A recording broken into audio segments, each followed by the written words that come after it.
डोळा उघडल्यानंतर पाहिलं तो फेर मला या ठिकाणी वानर दिसू लागला सुलोचने अशी माहिती या ठिकाणी त्या लिखाणामधून त्या ठिकाणी सुलोचनेला व्यक्त होऊ लागली.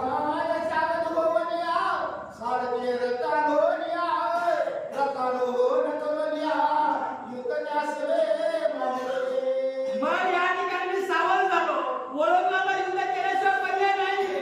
मग मी माझ्या सारथ्याला बोलवलं, माझा रथ बोलवला, रथामध्ये शिस्त झालो आणि ज्याने माझा हा होम विध्वंस केलेला आहे, ज्याने माझ्या तोंडामध्ये माती टाकली, या सर्व वानराचा हनुमंताचा लक्ष्मणाचा याचा निपात करला, हा राग माझ्या मनामध्ये आला आणि मी युद्धाला सज्ज झालो अशी माहिती या ठिकाणी लिखाणामधून सुलोचनेला व्यक्त होऊ लागलेली आहे.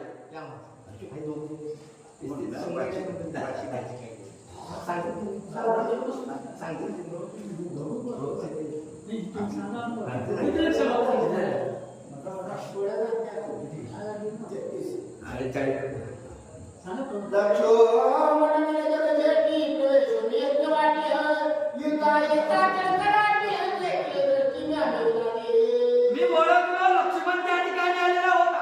आता मी रथामध्ये सज्ज झालो, यांच्यावर युद्ध करावं. लक्ष्मण त्या ठिकाणी सज्ज झालेला होता आणि मी युद्ध करण्यासाठी त्या ठिकाणी तत्पर झालो अशी माहिती या ठिकाणी त्या सुलोचनेला तो निर्जीव असताना हाताला नेऊन दिलेला आहे.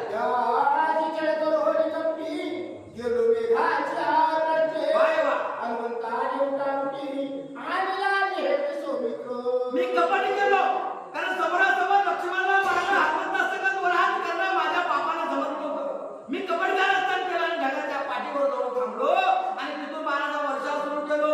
पण या ठिकाणी आपल्या राक्षसा काळ असा असताना हनुमंताने हातावर लक्ष्मणाला घेतलं आणि जिथून मी लपवून या ठिकाणी बाणाचा वर्षाव करीत होतो सुलोचने, तिथे या ठिकाणी लक्ष्मणाला घेऊन हनुमंत आला अशी माहिती या ठिकाणी त्या सुलोचनेला वाचायला लागली.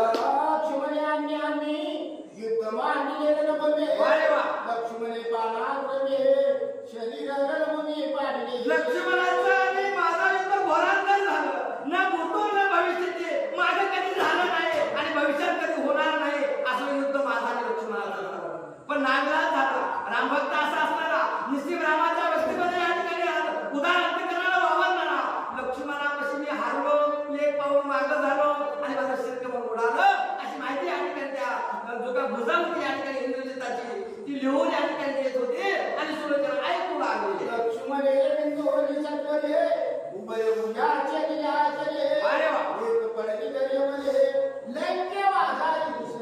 लक्ष्मणाला बघून तो प्रभू रामचंद्र या ठिकाणी म्हणतो असताना लक्ष्मणाने काय केलं, माझा एक हात उडवला, एक हात त्या जमिनीवर पडला, दुसरा हात तुझ्या अंगणामध्ये येऊन पडला सुलोचने.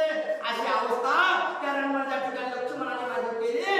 ही सर्व वाचन या ठिकाणी सुलोचना करू लागली.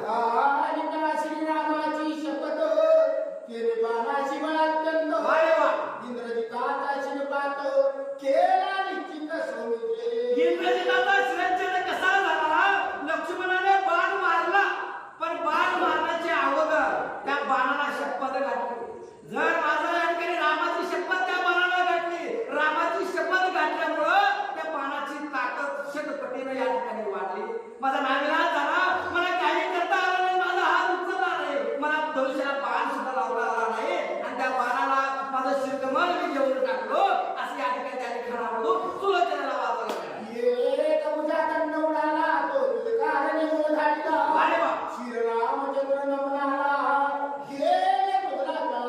सुलोचनेला माहिती त्या ठिकाणी मिळू लागली. अंगणामध्ये लिखाण केलेलं आणि जीव हातापासून सुलोचना सर्व पतिदेवाच्या पराक्रमाची माहिती या ठिकाणी क्रम करू लागलेली आहे.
तुझ्या मनामध्ये कसलाही वाईट किंतु भाव या ठिकाणी नाहीये आणि प्रभू रामचंद्राचं दर्शन म्हणून घ्यावं आणि आपल्या पतिदेवाचं जे काही शरीरकमल आहे माझं त्या प्रभू रामचंद्राला माग दयेचा सागर असा असलेला कृपाळू प्रभू रामचंद्र निश्चित या ठिकाणी तुला माझा सिद्ध देत सुलोचने असं बोलतो या ठिकाणी तो इंद्रजिताचा हात सुलोचनेला सांगू लागला. मी प्राण अर्पणी लक्ष्मणा भवसमुद्र पार झालो जाणा तुझी मार्ग प्रत्यक्षणात लोचना करतो जाणं वेगळी. जेव्हा प्रभू रामचंद्राच्या भक्ताच्या बाणाचा स्पर्श झाला तेव्हा अंगातला मोह दंभ मत्सर अहंकार या ठिकाणी मिळून गेलेला आहे. इंद्रजित म्हणतोय मी भवसागर करून चाललेलो आहे पार केलेलो आहे आणि तुझी वाट मी पाहतोय. तू आता या ठिकाणी माझ्या पाठोपाठ यावं आणि भवसागर पार या संसारातून मी मुक्त झालेलो आहे मोक्ष प्राप्तीला मी या ठिकाणी आता गेलेलो आहे असं हात या ठिकाणी सुलोचनेला कथित केलेला